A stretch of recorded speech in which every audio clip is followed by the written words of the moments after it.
Vous savez, moi je vous vois, vous voulez jouer avec les mots, avec l'histoire d'Aïcha Kamoise là. Vous prenez les gens pour les idiots, quoi. Nous, nous qui parlons fort à cette fille, on l'aime même plus que vous. Vous voulez détruire cette fille. On lui dit de demander de signer qu'elle ne va plus parler de quelqu'un. Elle refuse de signer. Vous ne voyez pas qu'il y a les gens qui sont derrière elle qui la montent. Il y a les gens qui veulent détruire, si tu veux bien nous, qui montent Aïcha. Aïcha Kamoise est montée par certaines personnes pour détruire la vie des autres. C'est ces gens qui lui font croire que rien ne va lui arriver, qu'elle va s'en sortir. Vous êtes là, vous dites qu'elle a été arrêtée en violation de ses droits. Elle n'a jamais été arrêtée en violation de ses droits. Même si c'était même ça. Elle-même, quand elle sabote la vie des gens, elle respecte les droits de ces gens. Pourquoi quand quelque chose arrive à un malfaiteur, vous voulez faire trop comme si vous voulez respecter les droits de ce malfaiteur? Est-ce que les malfaiteurs eux-mêmes respectent les droits de leurs victimes quand ils veulent leur faire du mal? Si tu veux être au courant de tous les Congossas au Cameroun, abonne-toi sur cette chaîne. Surtout clique sur la cloche de notification pour être informé dès que je mets une vidéo en ligne. Abonne-toi rapidement. Il faut arrêter ça. Et en plus de ça, ses droits ont été respectés. En plus de ça, la victime même est quelqu'un de gentil. Il veut tout simplement qu'elle signe qu'elle ne va plus détruire son business. J'entends les gens venir dire ici que non, elle a critiqué. Vous jouez à quoi?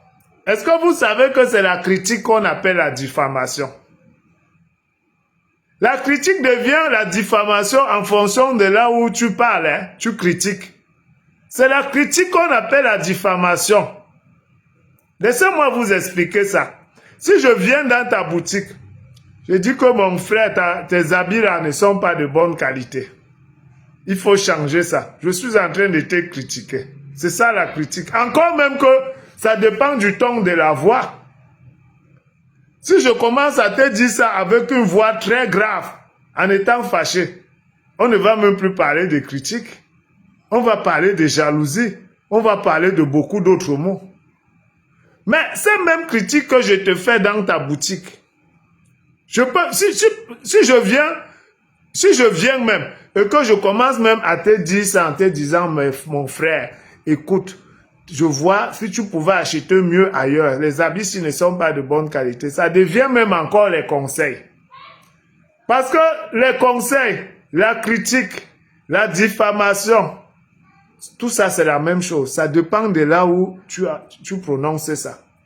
C'est-à-dire, si je suis dans ta boutique, je te dis calmement, mon frère, les habits ici sont de mauvaise qualité. Cherche à changer ça. On peut appeler ça la critique.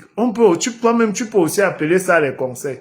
Mais si je pars me passer sur un réseau social ou à la télé, maintenant pour dire que tes habits là sont les habits de mauvaise qualité, ce n'est plus la critique. Hein.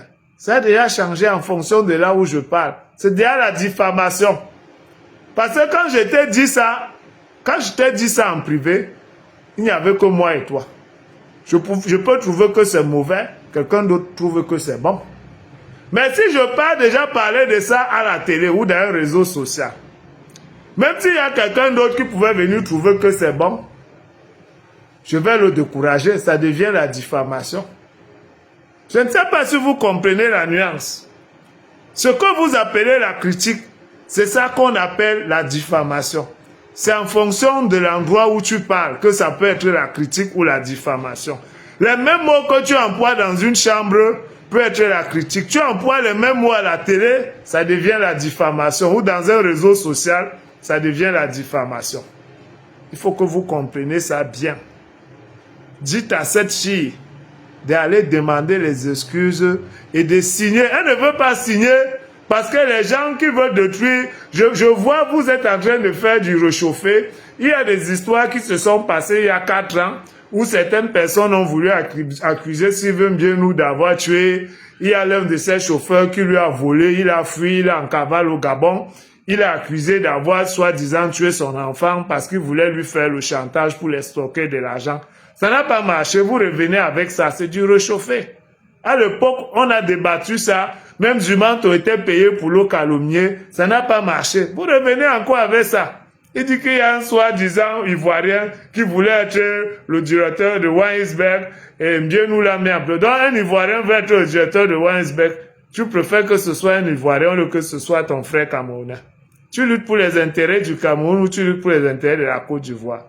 Bien nous est le directeur de 14 pays d'Afrique de Weinsberg. Ça veut dire qu'il ne donne pas seulement l'emploi au Cameroun.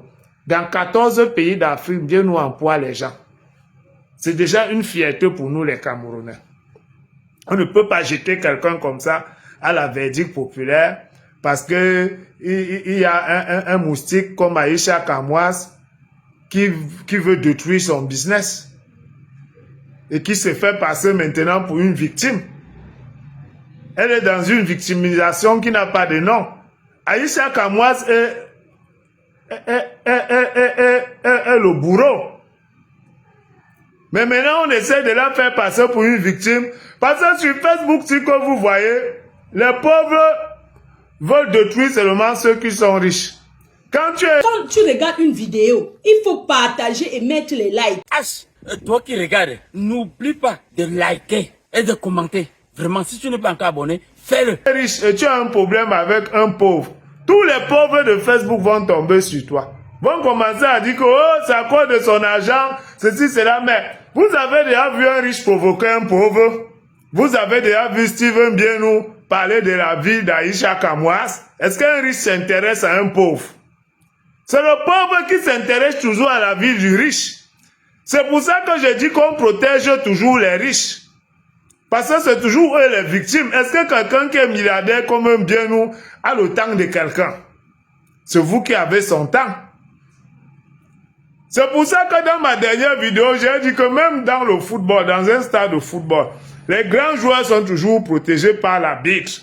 Parce que quand il y a un match, on dit à un joueur que bon, voilà, il y a tel grand joueur, celui qui a l'habitude de marquer les buts, même s'il faut casser son pied, casse son pied, il ne doit pas marquer. On demande à quel joueur de casser le pied d'un mouilleur au stade. C'est pareil avec un homme qui a de l'argent. Les gens veulent arracher son argent. Les gens veulent le détruire. Les gens veulent l'escroquer. On monte tout genre d'histoires sur lui. Au Cameroun, ici, quand tu es riche, tous les pauvres disent que tu as tué. Mais allez dans nos villages. Quand on vous montre les gens qu'on accuse de sorcellerie là-bas, ils n'ont jamais rien. On vous montre les gens qui, quand vous voyez les grands-mères qui tombent dans les avions de nuit, là, elles ont quoi? Même quand vous partez dans les églises, quand vous voyez les églises réveillées, quand vous voyez les gens qu'on enlève les démons sur eux là, vous avez déjà vu on enlever les démons sur un riche. C'est toujours sur les pauvres qu'on enlève les démons. C'est les pauvres qui ont toujours les démons. Allez dans les églises réveillées, vous allez voir tous ceux qui tombent, tous ceux qui parlent comme des chiens, comme des serpents, tout ça c'est toujours les pauvres. C'est eux qui ont les démons. Et c'est avec ces démons qu'ils veulent attaquer les riches. Et maintenant, ils commencent à exorciser leurs propres démons en disant que c'est le riche qui a le démon qui tue les gens. C'est les pauvres qui tuent les gens. C'est les pauvres qui sont jaloux de tout parce qu'ils n'ont rien. Et c'est quelqu'un qui est riche a le temps de voir ta vie.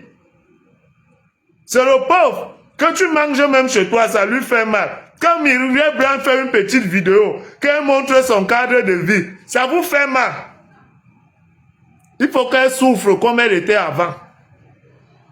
Il faut que celle-là qui se dit sa copine monte sur les réseaux sociaux pour détruire son business, pour qu'elle ne devienne pas plus riche.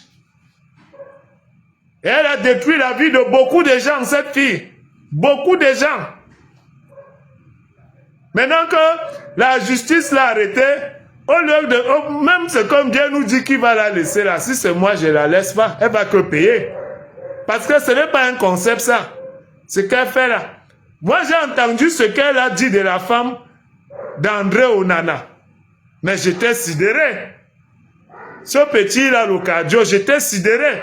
J'ai dit, mais un moustique comme ça prend la force où pour s'attaquer à une icône comme ça. Vous êtes en train d'inverser les valeurs dans ce pays. C'est-à-dire, ceux qui se sont battus pour réussir dans la vie ne sont plus respectés. Les vauriens maintenant montent sur les réseaux sociaux pour les détruire, pour les déconstruire. Et vous êtes contents parce que vous êtes tous pareils. Ça vous arrange. Vous voyez quelqu'un comme Bienou qui emploie des milliers de personnes en Afrique. Voilà la souris qu'on appelle Aïssa Kamoise. Elle n'atteint même pas 1 mètre de taille. C'est elle qui vilipende son nom partout, partout. Et vous êtes derrière elle. Et vous êtes là, vous parlez de l'état de droit. Vous parlez qu'on n'a pas, vous dites qu'on n'a pas respecté son droit. Donc, depuis qu'elle sabote la vie des gens sur les réseaux sociaux, vous ne pouvez pas lui dire de respecter aussi le droit des gens qu'elle sabote. Donc, c'est quand on t'arrête maintenant que tu as les droits. Le bourreau qui a les droits, ses victimes n'ont pas de droits. Vous connaissez la loi beaucoup. Tout ça parce que vous êtes jaloux de ce monsieur. N'importe quoi. N'oublie pas de t'abonner et de partager la vidéo. Laisse un commentaire si la vidéo t'a intéressé.